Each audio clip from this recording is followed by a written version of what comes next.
The first human railgun fired, and the lords of the galaxy bowed at last. Dr. Sarah Chen stood in the observation deck of the council tower, staring at the impossible beauty of the galactic capital. Ships from 800 different worlds moved through the sky like schools of fish, each one a different shape, a different color, a different dream of what space travel could be. 3 months ago she would have cried at the sight. Today she wanted to put her fist through the crystalline window. "They're doing it again," Commander Marcus Webb said behind her. His reflection appeared in the glass, arms crossed, jaw tight. "The Althari just blocked our proposal for upgraded shield generators. 3rd time this month." Sarah closed her eyes. "Let me guess. Too advanced for a newcomer species? They said our application showed insufficient understanding of energy harmonics." Marcus moved beside her, his voice bitter. "We invented fusion reactors before we left our solar system, but apparently we don't understand energy." The Galactic Council had seemed like a miracle when the Viridian exploration ship found Earth 2 years ago. Humanity had just achieved faster-than-light travel, crude and slow compared to the rest of the galaxy, but functional. The Viridians had been kind, excited even. They said humanity showed promise. They said the Council would welcome Earth with open arms. They had been half right. The Council did welcome humanity. They threw ceremonies, gave speeches, and assigned Earth a seat in the Grand Chamber where representatives from 847 species decided the fate of the galaxy. But that seat came with rules. So many rules. The Edict of Limitation was the worst of them. Sarah had read it 100 times, trying to find loopholes in the ancient text. The document was older than human civilization, written in a trade language that her translator implant struggled to parse. But the meaning was clear enough. No kinetic weapons above Class 2. No projectiles faster than 2 kilometers per second. No mass-based warfare systems. The Council called it a peace treaty. Sarah called it a cage. "Energy weapons only," she muttered, pulling up a holographic display from her wrist terminal. Plasma cannons, particle beams, directed energy systems, the civilized way to fight. Marcus snorted. "Civilized? Right. The Vrex Dominion has 60 worlds under occupation, but they use energy weapons, so the Council looks the other way." Era swiped through the data, frustration building in her chest. Earth's defense fleet consisted of 23 ships, all equipped with Council-approved energy weapons purchased at premium prices from the Althari Consortium. The weapons were good, she had to admit. Clean, efficient, no ammunition to carry. But they were also designed for energy shields, for opponents who fought the same way everyone else in the galaxy fought. Humanity had never developed energy shields. Earth's history of warfare had gone a different direction. Bullets, missiles, railguns, kinetic kill vehicles. When humans needed to destroy something, they threw mass at it very, very fast. It was simple physics. It worked. But the Council said it was primitive. "Dr. Chen, Commander Webb." The voice came from the doorway, crisp and formal. Ambassador Liu stepped into the observation deck, her expression grave. "We have a situation." Sarah's stomach dropped. Ambassador Liu never delivered good news personally. "The Council received a formal challenge this morning," Liu continued. "The Vrex Dominion has declared an integration conflict against New Terra Colony." "Integration conflict?" Marcus stepped forward. "That's Council speak for invasion." "Yes." Liu pulled up a star map, and the small blue dot of New Terra appeared, surrounded by red Vrex markers. "They're calling it a standard worthiness test. They say humanity needs to prove we can defend our territory before we deserve full Council protection." Sarah felt her hands curl into fists. "New Terra has 2 million people, civilians, families. The Vrex are sending 47 warships." Liu's voice stayed level, professional, but Sarah could see the anger in her eyes. "Our fleet can maybe field 12 ships in time. The Council has declined to intervene." "Of course they have," Marcus said. "Let the newcomers get bloodied. See if we're worth keeping around." Liu looked at them both. "The President has authorized full military response. I need you two on the next transport to Fleet Command. We have 6 days before the Vrex reach New Terra." The transport flight took 4 hours. Sarah spent the time running simulations on her personal terminal, watching the same defeat play out in a dozen different ways. Human energy weapons were good, but they were standardized Council technology. The Vrex had been using energy warfare for 3,000 years. They knew every trick, every counter, every weakness. Fleet Command was organized chaos when they arrived. Officers shouted orders, holographic displays showed ship positions and supply lines, and somewhere in the background, a news feed showed panicked colonists on New Terra loading onto evacuation ships. Admiral Zhang met them in the strategy room, a tall woman with iron-gray hair and the kind of eyes that had seen too many battles. Chen, Webb, I read your files. You're the physics expert and the weapons specialist. Yes, ma'am, they said together. Zhang pulled up a tactical display. I'm going to ask you something, and I need you to forget everything the Council told you about civilized warfare. She zoomed in on the Vrex fleet composition. Can we win this fight? Sarah looked at the numbers, looked at the weapons inventory, looked at the shield strength comparisons. No, ma'am. Not with what we have. That's what I thought. Zhang leaned on the table. So we need what we don't have. Ideas? Marcus was quiet for a long moment. Then, he said, what if we don't fight the way they expect? Explain, Zhang said. The Vrex are good at energy warfare because everyone uses energy warfare, Marcus continued. Their shields are designed to disperse plasma, deflect particle beams, absorb directed energy. That's what the galaxy has been doing for 100,000 years. Sarah felt something click in her mind. But Earth didn't develop energy shields, we never needed them. Because we used kinetic weapons, Marcus finished. Mass, speed, impact. Zhang's eyes narrowed. The edict forbids kinetic weapons above Class 2. Yes, ma'am, Sarah said, her heart starting to race. It does. The Admiral was quiet. Outside, someone shouted about supply shipments. A comm officer relayed evacuation numbers from New Terra. The galaxy kept turning, kept pretending everything was normal, while 2 million humans waited to see if anyone would save them. There's an old project, Marcus said quietly. From before first contact. Project Thor. It was a capital ship railgun system. We abandoned it because the power requirements were impossible with pre-FTL technology. Sarah pulled up her terminal, fingers flying across the holographic interface. We have fusion cores now. Viridian-designed matter-antimatter catalyzed. The energy output is 50 times what we had before. How big of a projectile? Zhang asked. The design called for a 500-kilogram tungsten slug, Marcus said. Accelerated to 0.15 light speed. The room went silent. Sarah ran the numbers, her hands shaking slightly as the results appeared. That's 15,000 megatons of kinetic energy. That's more than anything the galaxy has seen in 100 millennia, Zhang finished. Because the edict made sure of it. It would take months to build, Marcus said. We'd need manufacturing facilities, testing, safety protocols. We have 6 days, Zhang interrupted. Can you do it in 6 days? Sarah looked at Marcus. Marcus looked at Sarah. They both thought about New Terra, about 2 million people, about the Vrex fleet coming like a storm. We can try, Sarah said. Zhang nodded once. Then get me a railgun, Dr. Chen. Get me a weapon that will make the Vrex forget every lesson they ever learned about warfare. The next 6 days were a blur of mathematics, engineering, and barely controlled panic. Sarah assembled a team of 40 engineers, pulling experts from universities, defense contractors, and anyone who had ever worked on electromagnetic propulsion. Marcus coordinated with the shipyards, clearing construction space on the UES Defiance, humanity's newest dreadnought-class vessel. The Defiance was beautiful in its way.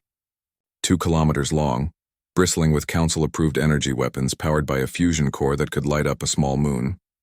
It was the pride of Earth's fleet, designed to show the galaxy that humanity belonged among the stars.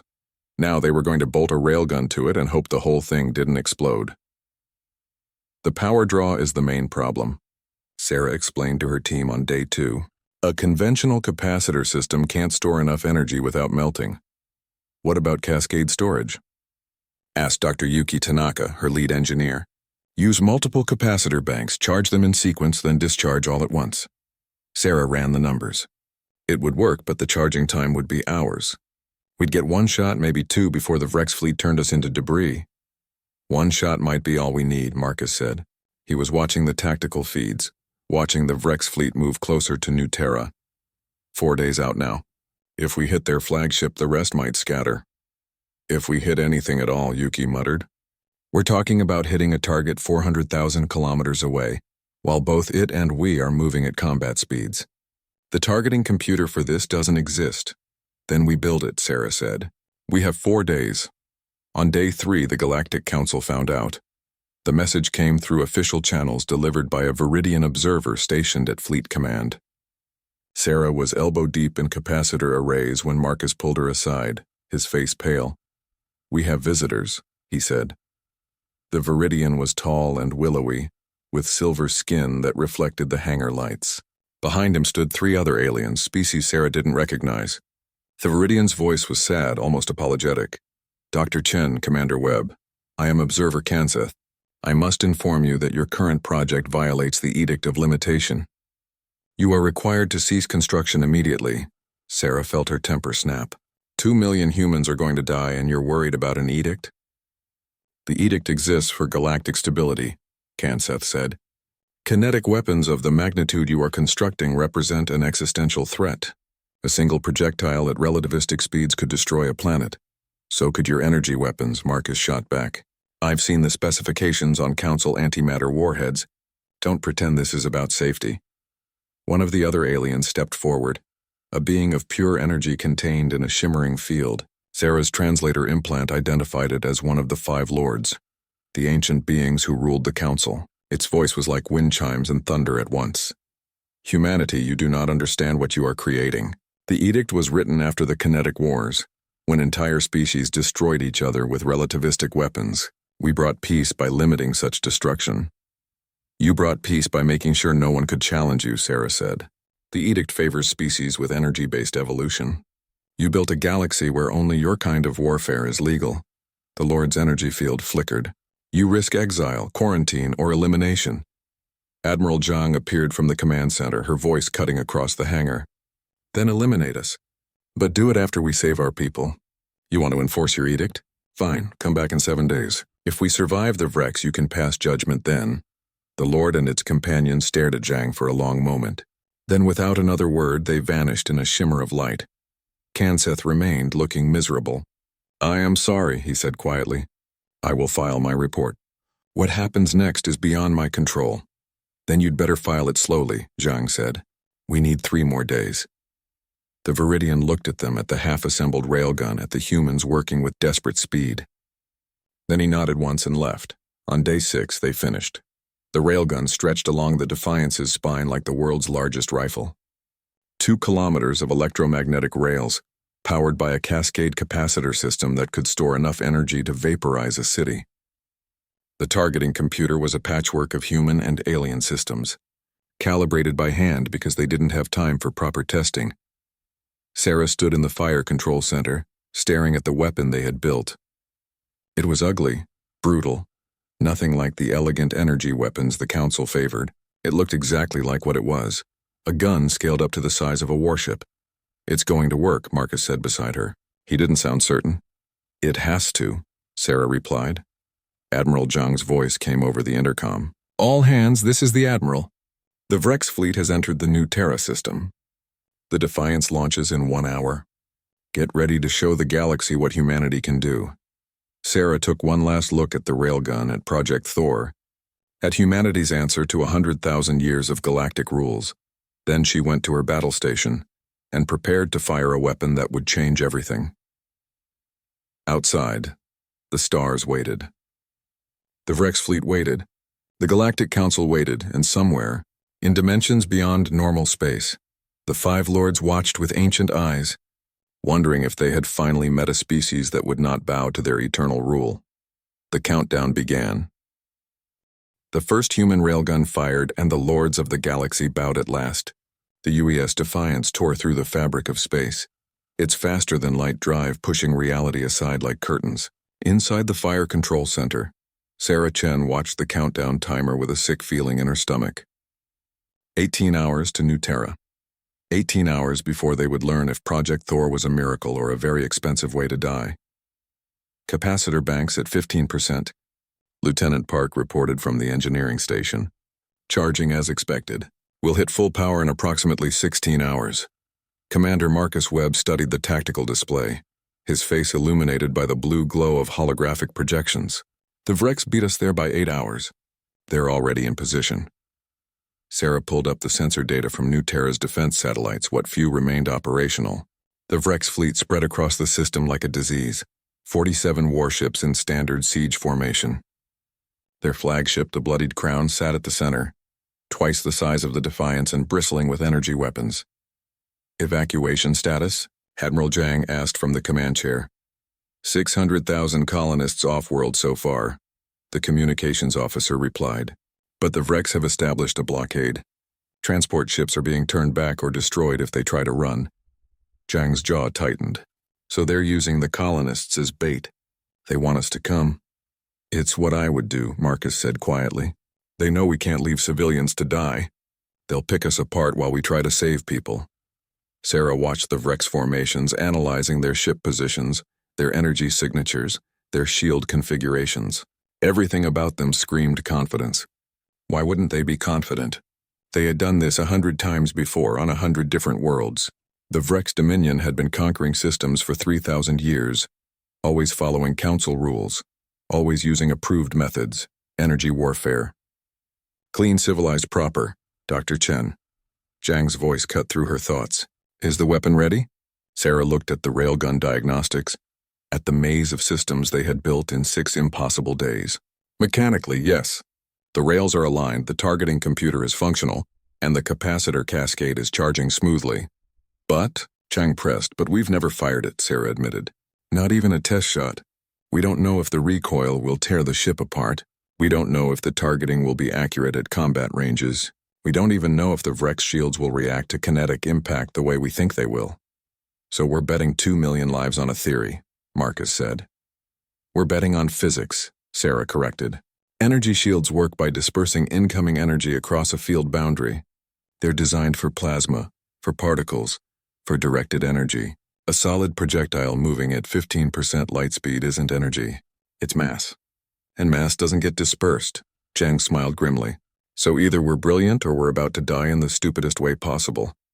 Yes, ma'am, Sarah said. The Defiance dropped out of FTL at the edge of the New Terra system with all the subtlety of a meteor strike. Every sensor in the system immediately locked onto them. On the tactical display, Sarah watched as 47 Vrex ships turned to face the newcomers. We're being hailed, the comm officer said. Put it on screen, Zhang ordered. The view screen flickered, and a Vrex commander appeared. Lord Thexeron was typical of his species. Reptilian features, scales like burnished copper, eyes that held nothing but contempt. When he spoke, his voice was smooth and amused. Ah, the humans arrive. How predictable. One ship against my entire fleet. He leaned back in his command throne. I admire your courage, Admiral, even as I pity your stupidity. Lord Thexeron, Zhang replied calmly.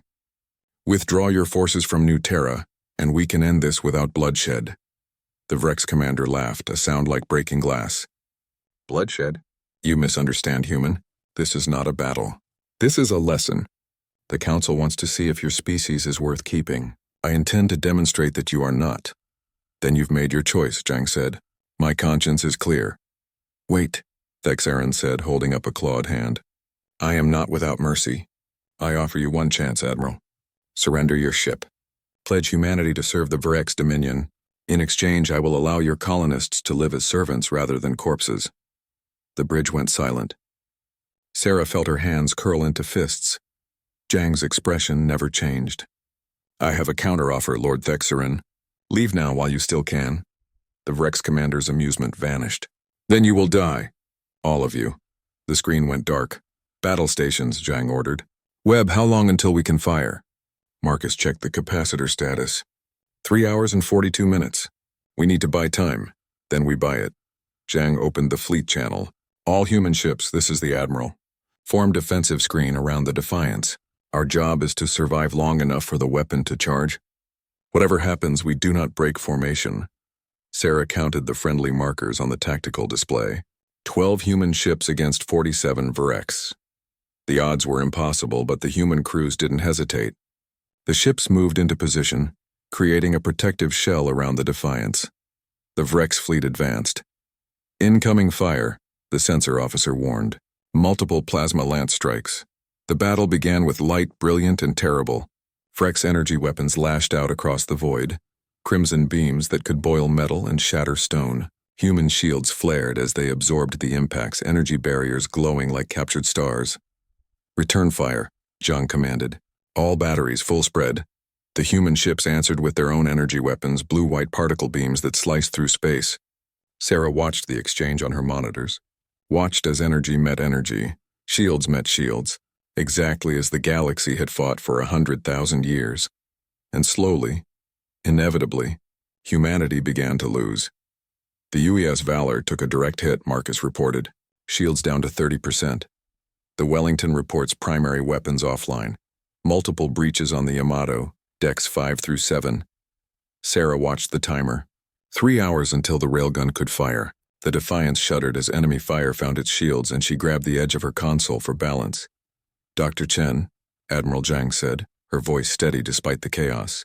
Tell me about the weapon. Help me understand what we're about to do. Sarah pulled up a holographic model of the railgun, grateful for something to focus on besides the battle. A railgun is simple physics, Admiral. You have 2 parallel rails charged with opposite electrical polarities.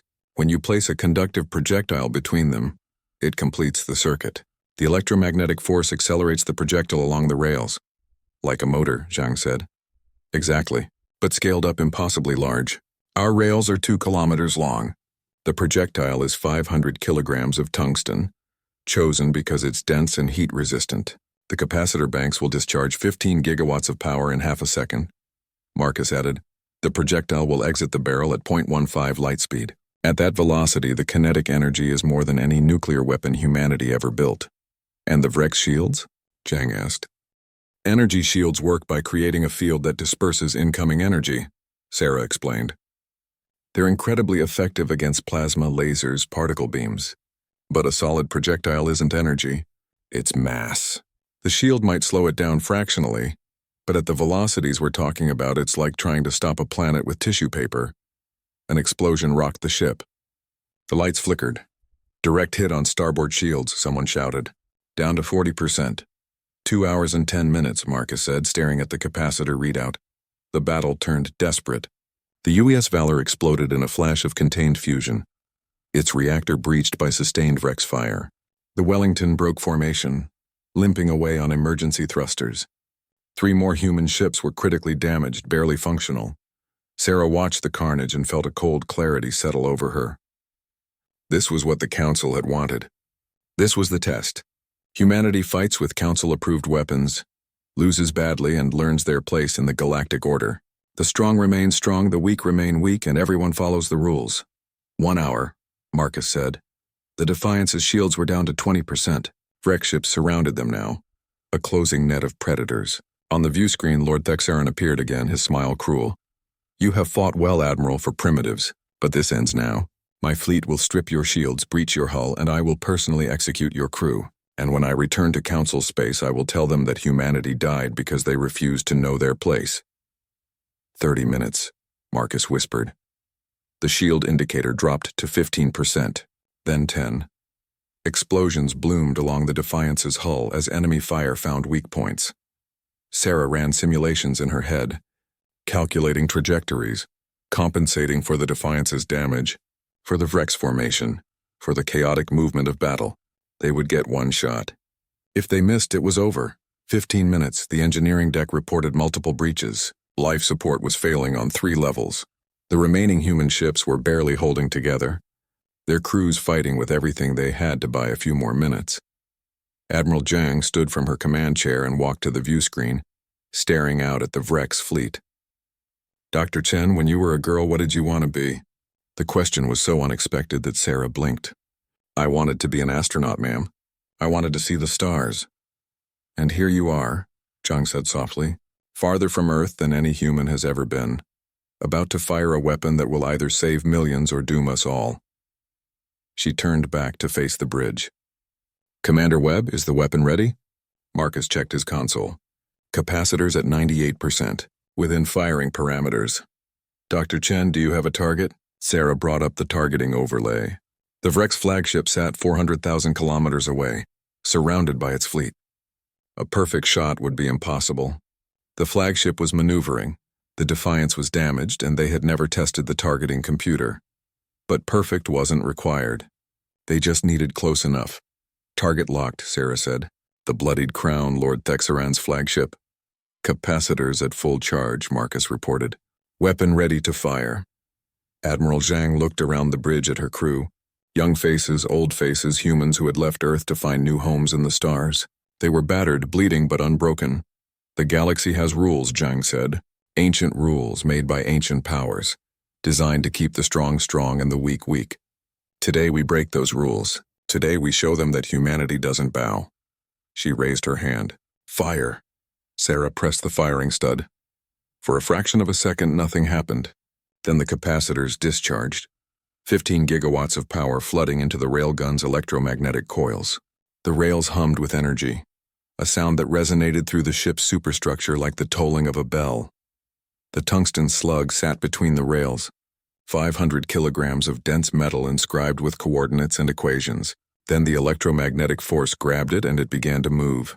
2 kilometers in half a second. The slug accelerated at forces that would have compressed a human being into paste. Faster, faster, until it reached terminal velocity and burst from the barrel in a flash of ionized air. 0.15 light speed. Every sensor in the new Terra system registered the event. The energy discharge created an electromagnetic pulse that spread through space like a shockwave, briefly disrupting communications across 3 light minutes. On 100 different ships in 100 different languages, beings stopped and stared at their instruments in confusion. What was that? The slug crossed 400,000 kilometers in 0.89 seconds. Lord Thexeran was in the middle of giving an order when his flagship ceased to exist. The kinetic energy hit the bloodied crown shields first, and for a microsecond the shields tried to do their job. They tried to disperse the energy, to spread it across the field boundary, to protect the ship as they had been designed to do. Then the slug hit. 15,000 megatons of kinetic energy, concentrated in a 500-kilogram projectile, moving at a significant fraction of light speed. The shields vanished like popped bubbles. The armor plating might as well have been paper. The slug passed through the flagship from bow to stern, and the kinetic energy transferred into heat and shock and devastation. The bloodied crown didn't explode. It disintegrated. The shockwave expanded outward, catching 8 nearby Vrex ships in its radius. Shields failed, hulls buckled, ships spun out of control, trailing atmosphere and debris. And then there was silence. On the Defiance's bridge, nobody moved. Nobody breathed. Sarah stared at her instruments, at the empty space where the flagship had been, at the chaos spreading through the Vrex fleet. My God, someone whispered. Vrex fleet is breaking formation, Marcus said, his voice shaking. They're running. And they were. The remaining Vrex ships turned and fled, their commanders too shocked to maintain discipline. Within minutes, 47 ships had become 38 fleeing contacts, jumping to FTL as fast as their drives could engage. Admiral Zhang sat down slowly in her chair. Stand down from battle stations. Damage control teams report. Medical teams to all decks. She looked at Sarah. Dr. Chen, inform New Terra that the siege is lifted. Sarah opened the channel with trembling hands. New Terra, this is the UES Defiance. The Vrex fleet has retreated. You are safe. The response came after a long pause, and Sarah could hear the tears in the controller's voice. Defiance, this is New Terra. We saw it. Everyone saw it. What was that weapon? Sarah looked at Marcus, then at Admiral Zhang. The Admiral nodded. That, Sarah said, was humanity saying no. But even as New Terra celebrated, as human crews cheered and wept, Sarah pulled up her long-range sensors and saw something that made her blood run cold. Across the galaxy, from Council space, observers were moving. Ships, probes, and things that defied classification, all converging on New Terra, and somewhere beyond normal space. In dimensions where the Five Lords dwelled, Ancient beings stirred and looked upon humanity with eyes that had seen civilizations rise and fall. They had watched the shot heard across the galaxy, and they were coming. The first human railgun fired and the Lords of the Galaxy bowed at last. The emergency session of the Galactic Council began 63 hours after the railgun fired. Sarah Chen sat in the human delegation's gallery, surrounded by representatives from 847 species, and felt the weight of thousands of eyes upon her. The council chamber was a monument to ancient power. It hung in space above the capital world, a structure so vast it had its own gravity field. The walls were transparent, showing the stars beyond, and in the center of the chamber floated the thrones of the 5 lords. Sarah had never seen the lords manifest physically before. Most species hadn't. The lords were energy beings, older than most civilizations, and they typically ruled from beyond normal space. Their physical forms were rare, reserved for moments of great importance. Apparently, humanity breaking the edict qualified. Lord Sovereign appeared first, a being of pure light contained in a roughly humanoid shape. Its voice resonated directly in Sarah's mind, bypassing sound entirely. The council recognizes the human delegation. Dr. Sarah Chen, Commander Marcus Webb, Admiral Zhang, you stand accused of violating the Edict of Limitation, creating a weapon of mass destruction, and threatening galactic stability. How do you answer these charges? Sarah stood, her legs shaking despite her determination to appear calm. Marcus and Admiral Zhang stood with her. Behind them sat Ambassador Liu and 36 other human representatives, but Sarah knew the galaxy's attention was focused on the 3 who had built the weapon. We answer that we defended our people, Sarah said, her voice carrying through the chamber's acoustic systems. The Vrex Dominion attacked a human colony with 47 warships. The council declined to intervene. We did what was necessary to save 2 million lives. A ripple of movement went through the chamber, species conferring, translators working. Over time, the political machinery of the galaxy grinding into motion, Lord Sovereign's light flickered. Necessity does not absolve violation. The edict exists for the protection of all species. Kinetic weapons at relativistic velocities represent an extinction-level threat. So do antimatter warheads, Marcus said, stepping forward. So do plasma weapons capable of glassing entire planets. The Council permits those weapons. The difference is that energy-based species control those weapons. Another lord materialized, this one appearing as a geometric shape that hurt to look at directly. Lord Architect's voice was like mathematics given sound. The edict was written after the kinetic wars, human. Before the edict, species weaponized asteroids, launched relativistic kill vehicles, and destroyed each other with mass-based weapons. Entire worlds were rendered uninhabitable. The edict brought peace. Sarah pulled up a holographic display from her wrist terminal, projecting data into the center of the chamber. I've analyzed the edict's language and the mathematical models underlying it. The restrictions on kinetic weapons are not symmetric with restrictions on energy weapons. A Class 2 kinetic weapon is limited to 2 kilometers per second, which produces minimal destructive force. But Council-approved energy weapons can deliver megatons of destructive power with no restrictions. She highlighted sections of code, equations that governed weapon classifications. The edict doesn't prevent planet-killing weapons. It prevents mass-based weapons. It's not about peace. It's about maintaining technological dominance. The chamber erupted. Representatives shouted in hundreds of languages, some supporting Sarah's argument, others denouncing it. The 5 lords remained silent, their ancient forms floating above the chaos. A Vrex representative stood, his scales bristling with rage. The humans destroyed a Vrex flagship, killed thousands. This is an act of war. Your fleet attacked a human colony first, Admiral Zhang replied coldly. Under Council law, we had the right to defend ourselves. With approved weapons, the Vrex shouted. You used an illegal weapon to gain unfair advantage. Unfair, Zhang repeated, her voice cutting through the noise. Let me tell you about unfair. Humanity joins the Council with energy weapons we purchased from the Althari Consortium at prices that bankrupted 3 Earth governments. We follow every rule, attend every session, pay every fee. And when the Vrex attack us, the Council calls it an integration conflict and looks the other way. She gestured to the Vrex delegation. Your species has occupied 60 worlds in the past century. You've subjugated 42 different species. But you use energy weapons, so the Council permits it. That's not peace. That's sanctioned conquest.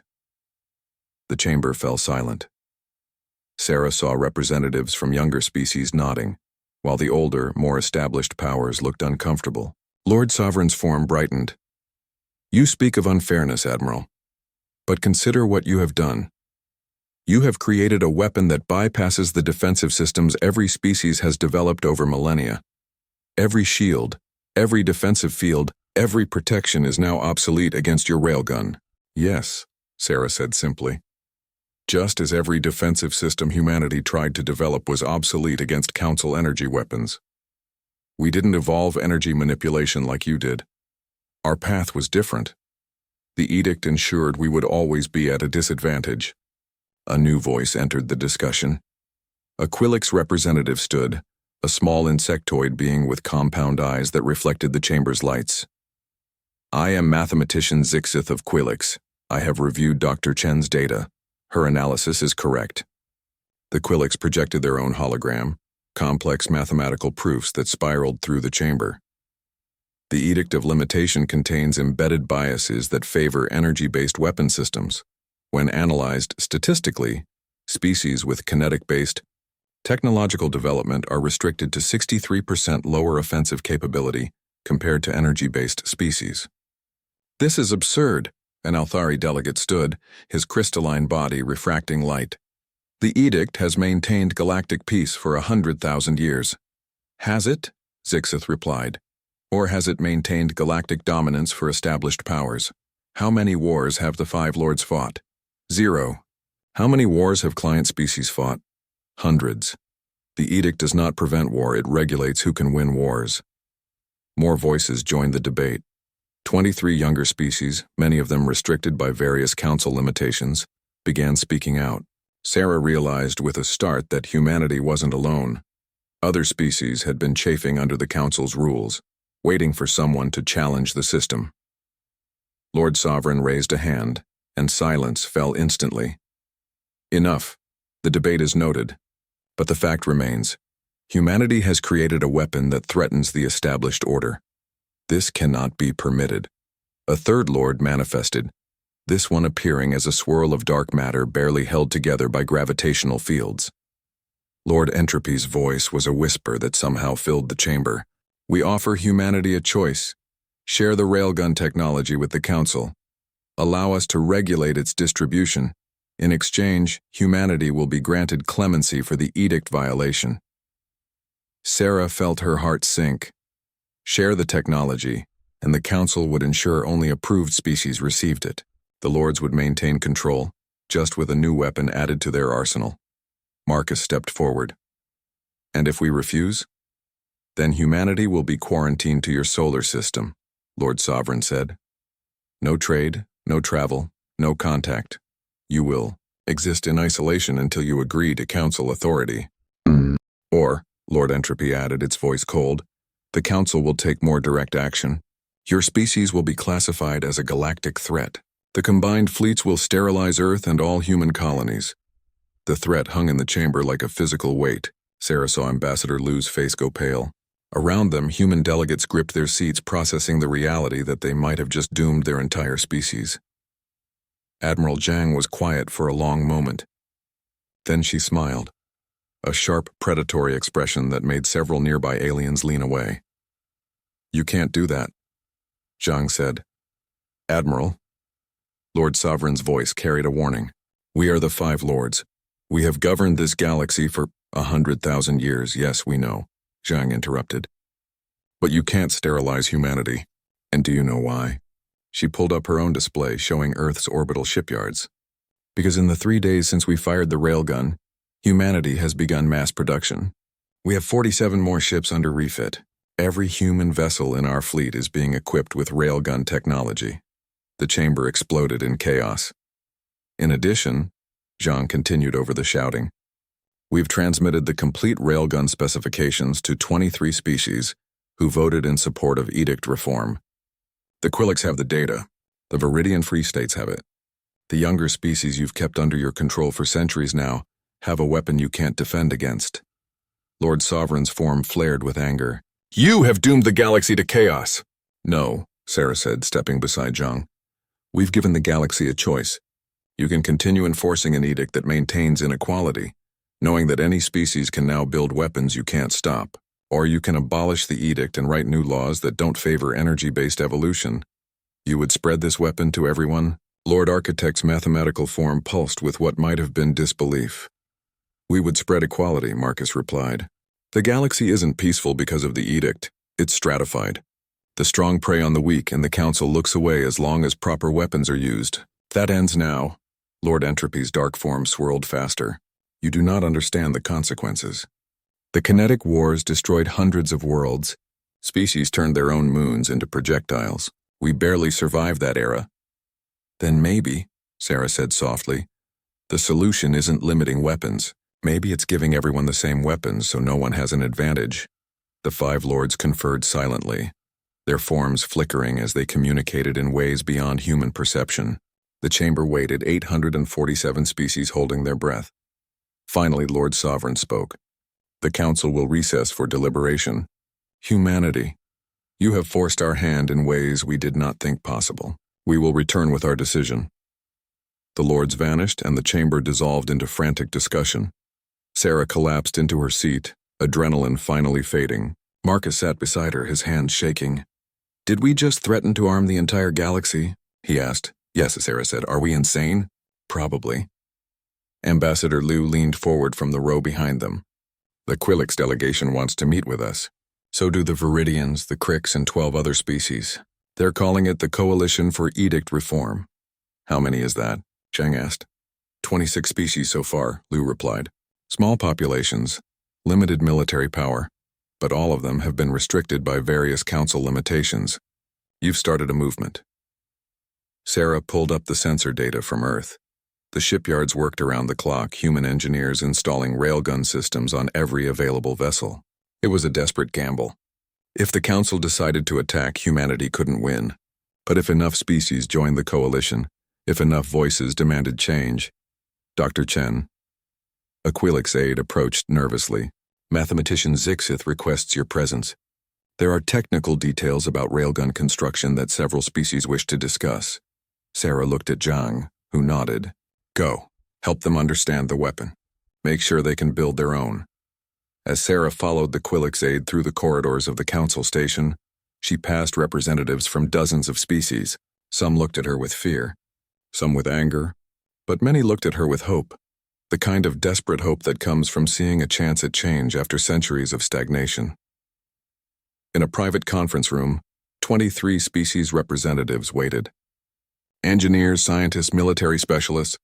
They had holographic displays showing their attempts at railgun designs, calculations for power requirements, questions about materials and targeting systems. Dr. Chen, Zixeth said, their compound eyes reflecting the blue light of the displays. We need your help. Not just with the weapon, but with the philosophy behind it. How do you build a weapon that makes warfare equal? Sarah looked at the assembled beings. So different from each other, so different from humanity, but all of them wanted the same thing. A chance to stand equal in a galaxy that had denied them that chance for so long. You don't build a weapon that makes warfare equal, Sarah said.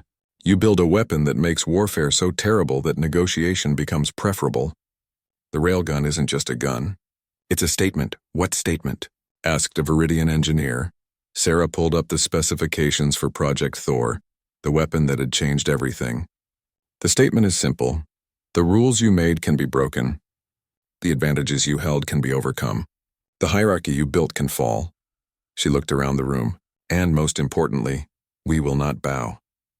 The species representatives studied the data, asking questions, taking notes, planning. Sarah helped them understand electromagnetic acceleration, capacitor arrays, targeting solutions. She shared everything, holding nothing back, because somewhere in the depths of the council station, the five lords were deciding humanity's fate. And Sarah knew that the only way to survive was to make sure that if humanity fell, the old order would fall with them. The galaxy would change. It already had. Outside the conference room, in the vast chamber where 847 species debated the future, tensions rose. Old alliances fractured, new coalitions formed. The Rex Dominion called for war. The Althari Consortium threatened economic sanctions, and 26 species stood together, united by a simple idea: that the rules of the galaxy could be rewritten, that power could be challenged, that even the lords could be made to bow. The recess lasted 3 days. 3 days of frantic preparation, desperate diplomacy, and growing certainty that the galaxy stood on the edge of something unprecedented. When the 5 lords finally returned to the chamber, their forms seemed dimmer somehow, less certain. Lord Sovereign addressed the assembled species, and for the first time in Sarah's memory, an ancient being sounded tired. The Council has reached a decision, it said, and it is a decision that will reshape the galaxy. Sarah held her breath. The lords were about to bow. The first human railgun fired, and the lords of the galaxy bowed at last. Lord Sovereign's form dimmed and brightened, as if the ancient being was gathering strength for what came next. Sarah Chen watched from the human delegation's gallery, her heart pounding so hard she could hear it in her ears. Around her, 847 species waited in silence that felt heavier than gravity. For 100,000 years, Lord Sovereign began, its voice resonating through the chamber. The 5 lords have governed the Galactic Council. We brought order from chaos. We ended the kinetic wars. We created peace through the Edict of Limitation. Sarah felt Marcus tense beside her. This sounded like the prelude to a rejection, to war, to humanity's isolation or extinction. We believed, Lord Sovereign continued, that our rule was benevolent, that our experience and wisdom justified our authority, that the younger species needed our guidance to avoid the mistakes of the past. Lord Architect manifested beside Sovereign, its geometric form pulsing with complex patterns. We were wrong, the chamber erupted. Species shouted in dozens of languages, some in support, others in confusion or outrage. The Vrex delegation stood as one, scales bristling with fury. The Althari representatives shimmered with agitation. Lord Sovereign raised a hand and silence fell. The humans have shown us what we refused to see. The Edict of Limitation was not designed to prevent war. It was designed to prevent challenge. We created a system where only those with our evolutionary advantages could thrive, where only our preferred methods of warfare were permitted. Lord Entropy's dark form swirled forward. Dr. Sarah Chen, Commander Marcus Webb, Admiral Zhang, you have accused the Council of maintaining inequality. You have claimed that our laws favor energy-based species over kinetic-based species. We have reviewed your mathematical proofs. Your analysis is correct, Sarah blinked. She had expected denial, pushback, anything but agreement. But correctness does not absolve you, Lord Entropy added. You have spread a weapon throughout the galaxy. You have armed species who do not understand the consequences of relativistic warfare. You have created the conditions for a new age of destruction. Admiral Zhang stood, her voice carrying clearly through the chamber. With respect, lords, the conditions for destruction already existed. The only difference is that now everyone has access to it, not just your chosen powers. Exactly, Lord Sovereign said, and that is why we must make an unprecedented decision. The 5 lords moved together, their forms merging into a single pillar of light that reached from floor to ceiling. When they spoke, their voices harmonized into something that sounded almost human. We, the 5 lords of the Galactic Council, hereby abolish our absolute authority. We yield our eternal rule. We bow to the will of the assembled species. The chamber went silent. Even the air seemed to stop moving. Furthermore, the lords continued, we acknowledge that the Edict of Limitation was flawed in its creation and unjust in its enforcement. The edict is hereby dissolved. All restrictions based on weapon type are removed. All species are granted equal access to defensive and offensive technologies. Sarah felt tears on her face and didn't know when she had started crying. Marcus grabbed her hand, squeezing so hard it hurt. Around them, the human delegation was frozen in shock. But, the Lord said, and Sarah's hope faltered, we do not leave the galaxy without structure. We propose a new council, one that reflects the diversity of all species, regardless of their age or power. Lord Architect separated from the merged form. its geometric shape projecting holographic documents into the center of the chamber. We propose the formation of a rotating council leadership, elected by all member species. Terms will be limited. Authority will be distributed. No single species or group of species will hold permanent power. We propose, Lord Entropy added, the creation of a Council of Sciences, dedicated to preventing weapons proliferation, while ensuring no species is technologically disadvantaged. This council will include representatives from energy-based, kinetic-based, biological, and quantum species. And we propose, Lord Sovereign finished, that humanity, having forced this change, take a leadership role in the new order. Dr. Sarah Chen, you are hereby appointed to the Council of Sciences. Commander Marcus Webb, you will lead the Joint Military Task Force. Admiral Zhang, you will advise on the restructuring of galactic defense. Sarah couldn't speak, couldn't move. This was more than she had hoped for, more than she had dreamed possible. The Vrex representative stood shaking with rage. This is unacceptable. The humans attacked us, destroyed our flagship, and you reward them? Lord Sovereign's form brightened. The Vrex Dominion is hereby censured for unprovoked aggression against New Terra Colony. Lord Thexaran, had he survived, would face trial for war crimes. Your forces will withdraw from all contested territories. Your fleet will be reduced by 50%, and you will pay reparations to the human colonists of New Terra. The Vrex representative opened his mouth to protest, but Lord Entropy cut him off. Or you can withdraw from the council entirely. The choice is yours. The Vrex delegation conferred in heated whispers. Finally, their representative sat down, scales dulled in defeat. An Althari representative stood, its crystalline body reflecting the chamber lights in fractal patterns. And what of us? The Althari Consortium has profited from selling council-approved weapons for millennia. This restructuring will destroy our economy. No, Lord Architect replied. It will force your economy to adapt. You can choose to sell railgun components alongside energy weapons, or you can choose to fall behind. The galaxy no longer favors energy-based technology exclusively. More species began to speak, some in support, others in opposition. The Coalition for Edict Reform, now numbering 32 species, stood together in solidarity. The older powers looked uncertain, calculating the political and economic costs of this new order. Sarah watched it all unfold with a mix of wonder and terror. They had wanted change, had fought for change, but now that it was here, the reality felt overwhelming. Marcus leaned close, whispering, "Did we just accidentally reform the entire galactic government?" "I think so," Sarah whispered back. "Are we qualified for this?" "Absolutely not." They looked at each other and started laughing, quiet and slightly hysterical. The kind of laughter that comes from surviving something that should have killed you. The debate continued for hours. The chamber split into factions. Those who supported the Lord's decision, those who opposed it, and those who wanted modifications. Proposals flew back and forth. Amendments were suggested. Compromises were negotiated. Finally, as the artificial day cycle in the chamber dimmed toward evening, Lord Sovereign called for a vote. All species in favor of the proposed restructuring, manifest your approval. Lights appeared throughout the chamber representing species votes. Sarah watched the count climb. 100 species, 200, 300. The coalition species voted unanimously in favor. Many younger species followed. Some older species, after long deliberation, added their votes. When the count finished, 583 species had voted in favor. 264 had voted against or abstained. It was enough. The restructuring was approved. Lord Sovereign's form flickered, and Sarah could have sworn she saw something like relief in the ancient being's energy pattern. Then it is decided.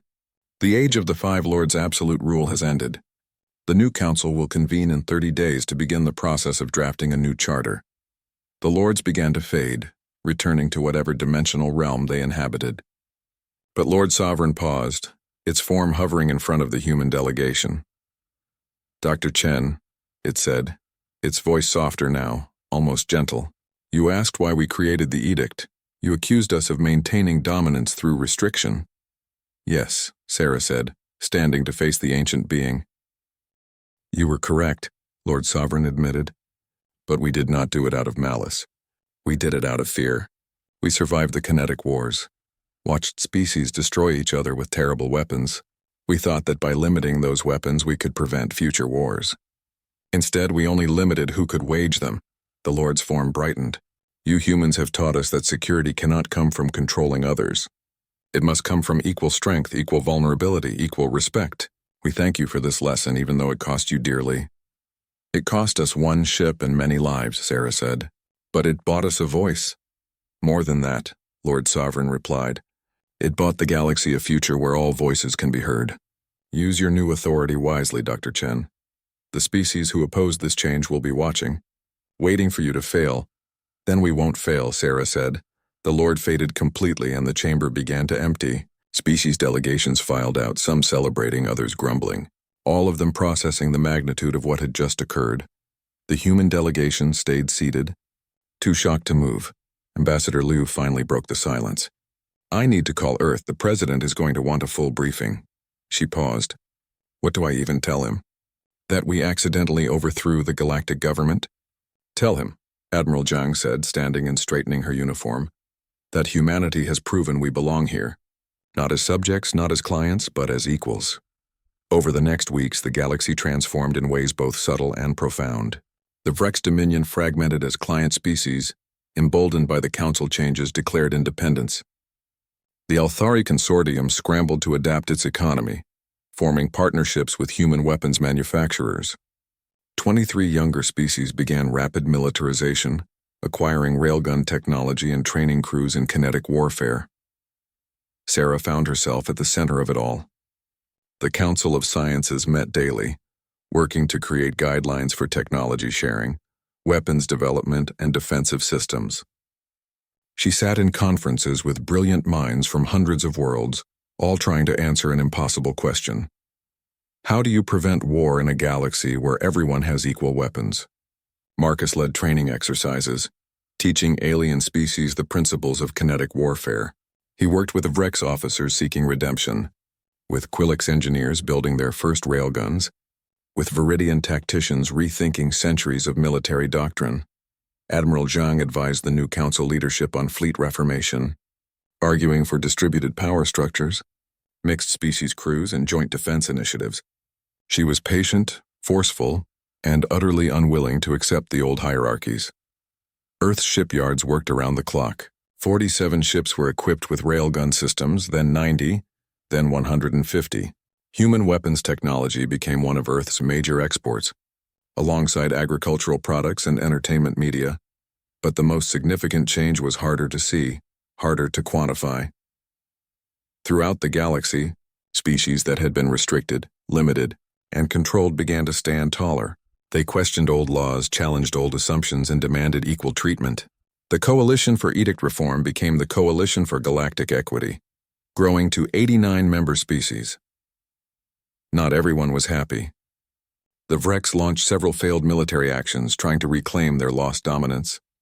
3 hardline species withdrew from the council entirely, rejecting the new order. And there were accidents as species new to railgun technology made mistakes that cost lives. But slowly, gradually, the galaxy adapted. 6 months after the railgun fired, Sarah stood in the same observation deck where she had first looked out at the council capital and felt trapped by ancient rules. Now she looked out and saw something different. Marcus joined her, carrying 2 containers of something the Quilix called celebration nectar, though it tasted more like fermented disappointment. Zixith says the Quilix successfully tested their first railgun today, Marcus reported. Hit a target at 500,000 kilometers.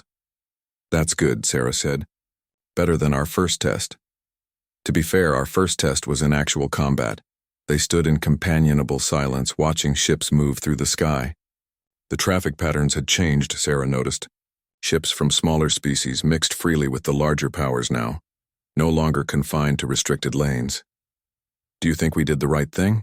Marcus asked quietly. Sarah considered the question. 2 million colonists saved. The Lord's absolute power ended. The galaxy restructured toward equality. But also weapons spread throughout space, old hierarchies shattered, stability replaced by uncertainty. I think, Sarah said finally, we did the human thing. We saw an injustice and refused to accept it. We saw a fight we couldn't win with their rules, so we changed the rules. The Vrex are calling us barbarians, Marcus said. The Althari say we've doomed the galaxy to chaos. Maybe we have, Sarah admitted. But at least it's fair chaos. Everyone has the same weapons now. Everyone has the same chance. Marcus raised his container in a toast. To fair chaos, then. Sarah clinked her container against his. And to humanity. The species that looked at 100,000 years of tradition and said, "No thanks. We'll do it our way." They drank the terrible nectar and watched the galaxy turn. On Earth, the UES Defiance was being retired. The ship that had fired the first shot of the new age would become a museum, a monument to the day when humanity refused to bow. The Railgun, Project Thor, would be preserved exactly as it was, a reminder that sometimes the most powerful weapon isn't the one that destroys the most, but the one that changes everything. In the council chambers, representatives debated the new charter, arguing over clauses and amendments, trying to build a government that would treat all species fairly. It was messy, slow, frustrating work. But for the first time in 100,000 years, everyone had a voice. And in spaces between stars, the Five Lords watched. They were no longer rulers, but they were still observers, still ancient, still wise in ways that younger species couldn't understand. They watched humanity spread through the galaxy, bringing their strange mix of cooperation and defiance, building alliances and challenging assumptions. Lord Sovereign observed Sarah Chen in the Council of Sciences, arguing passionately for safety protocols while refusing to limit species' access to technology. The ancient being felt something it hadn't experienced in millennia: pride, not in itself but in those it had once ruled. Perhaps, Lord Sovereign thought, the humans were right. Perhaps the galaxy needed to be shaken. Perhaps absolute rule, no matter how well-intentioned, was just another form of tyranny. The lords had bowed, and the galaxy was better for it. 3 years after the shot heard across the galaxy, Sarah Chen stood in the Smithsonian Orbital Museum, staring at the weapon that had changed everything. The UES Defiance hung in the vast exhibition hall, suspended in a null-gravity field, its hull still bearing scars from the Battle of New Terra. Visitors from dozens of species floated around the ship, reading plaques, taking holographic images, and marveling at the massive railgun that ran along its spine. Project Thor, longbow, the weapon that fired once and broke 100,000 years of tradition.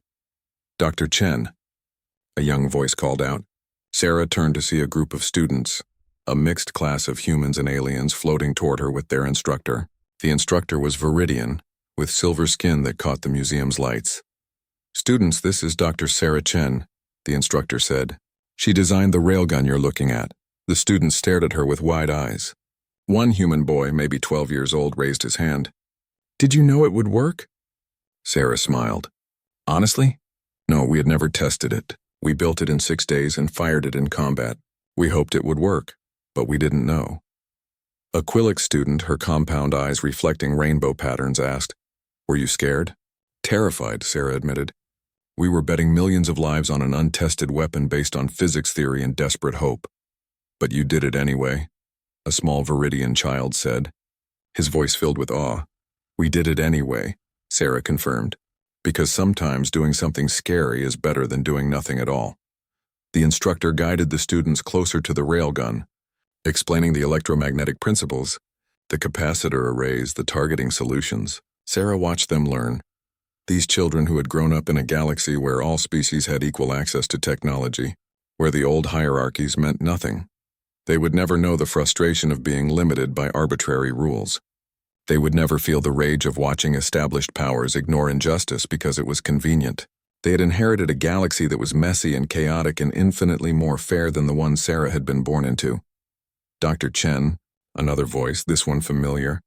Marcus Webb floated over, now wearing the uniform of the Joint Defense Initiative, the mixed species military organization he had helped create. "I thought I'd find you here. I come once a month," Sarah said, "to remember." They floated together in silence, looking at the Defiance, at the visitors from 100 worlds learning about the day humanity refused to bow. "The Council of Sciences approved your proposal," Marcus said. "The new weapons treaties will include provisions for kinetic, energy, biological, and quantum systems. Equal restrictions, equal permissions." "Good," Sarah said. "That's what we fought for." "Admiral Zhang sends her regards," Marcus continued. "She's retiring next month.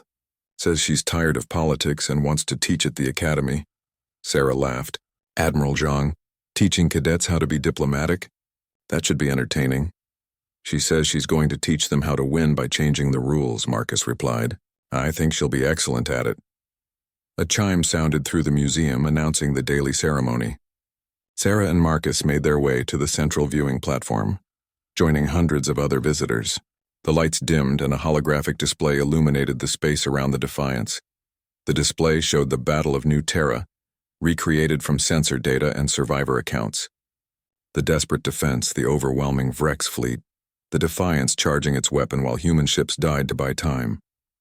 Then the shot, brilliant and terrible, crossing space in less than a second.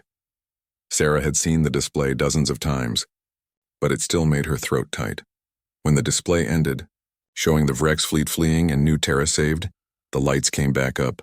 A plaque near the railgun glowed with illuminated text. The weapon that fired once and changed everything.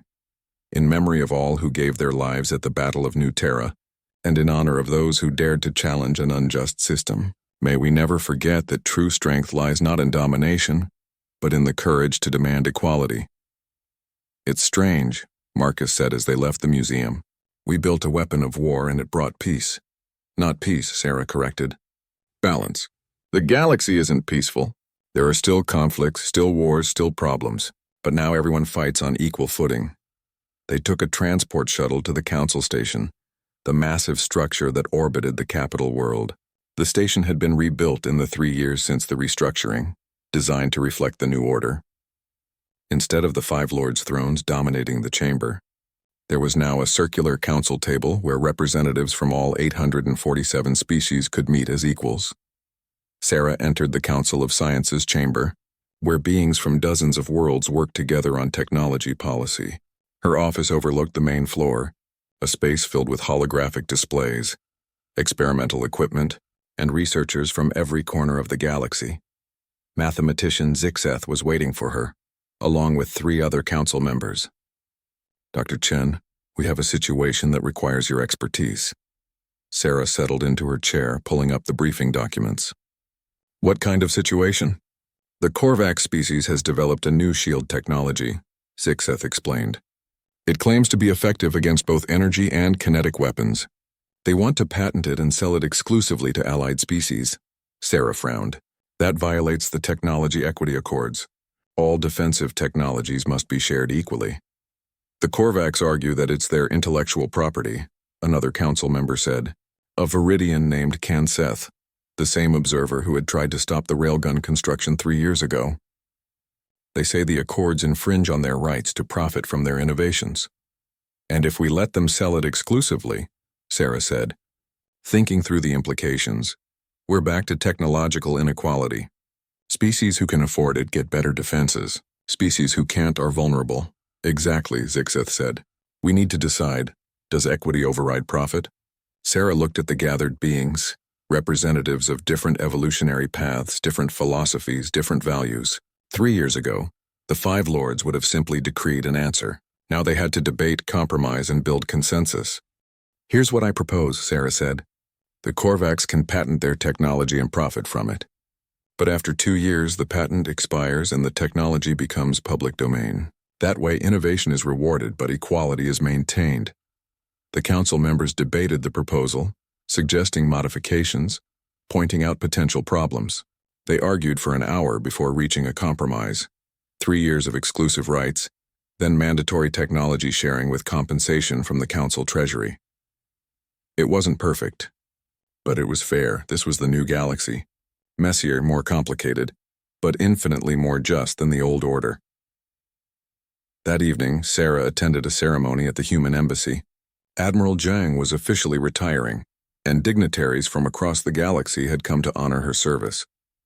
The admiral stood at the podium, looking uncomfortable with all the attention, as species after species praised her leadership. When it was Sarah's turn to speak, she stepped to the podium and looked at the assembled crowd, humans, Viridians, Quilix, even a few Vrex officers who had joined the reformed military. Admiral Zhang taught me that rules are not sacred, Sarah said, that sometimes the most moral thing you can do is break an immoral law. 3 years ago, we violated the Edict of Limitation. We built a weapon that terrified the galaxy's powers. And we did it because 2 million lives were worth more than ancient traditions. Zhang watched her with those sharp eyes, a slight smile on her face. But the Admiral also taught me something else, Sarah continued, that changing the system isn't enough. You have to build something better to replace it. We didn't just break the edict. We created the Technology Equity Accords. We built the Joint Defense Initiative. We established the Council of Sciences. We gave the galaxy not just equal weapons, but equal voices. Sarah raised her glass. To Admiral Zhang, the woman who taught us that humanity's greatest strength isn't our weapons or our technology. It's our refusal to accept injustice even when the entire galaxy says we should. The crowd echoed the toast, and Zhang nodded in acknowledgement. Later, as the party wound down, Sarah found herself on a balcony overlooking the capital city. Zhang joined her, carrying 2 glasses of actual Earth whiskey, smuggled through proper channels. You did well in there, Zhang said, handing Sarah a glass. I learned from the best, Sarah replied. They drank in comfortable silence, watching the city lights sparkle below. Ships from 100 worlds moved through the sky, no longer segregated by power or privilege. Do you think it will last? Sarah asked. This new order we built? Zhang considered the question. Nothing lasts forever. Eventually, some species will try to game the system, find advantages, build new hierarchies. That's what power does. It corrupts and concentrates. That's depressing, Sarah said. But, Zhang continued, we've given the galaxy something it didn't have before. A precedent. We proved that absolute rule can be challenged, that ancient systems can be changed, that even the lords can be made to bow. She looked at Sarah. When the next injustice arises, and it will, someone will remember the railgun. They'll remember that humanity said no, and maybe they'll have the courage to say no too.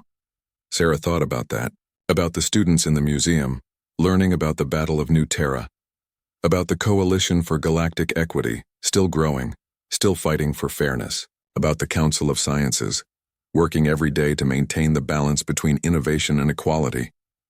We didn't save the galaxy, Sarah said. We just gave it a chance to save itself. That's all anyone can do, Zhang replied. Across the city and the council archives, historians were recording the events of the past 3 years. The Battle of New Terra, the abolition of the edict, the restructuring of galactic government. They cataloged it all, preserving the details for future generations. In the military academies, instructors taught cadets about kinetic warfare, energy weapons, and hybrid defense systems. They taught tactics and strategy, but also philosophy and ethics. They made sure every officer understood that technology without wisdom was just destruction with extra steps. In laboratories throughout the galaxy, scientists collaborated on projects that would have been impossible under the old system. Energy-based species shared their knowledge with kinetic-based species. Quantum researchers worked alongside biological engineers. Innovation flourished in ways the Five Lords had never imagined, and in quiet moments, in private spaces, beings from hundreds of worlds told their children stories about the day humanity fired a railgun and changed the galaxy forever. 5 years after that day, Sarah Chen received an unexpected visitor. She was in her office at the Council of Sciences, reviewing proposals for new defensive technologies, when her assistant announced that Lord Sovereign wished to speak with her. Sarah hadn't seen any of the Five Lords since the restructuring. They had retreated to their dimensional realm, honoring their promise to yield authority. Their appearance now filled her with concern.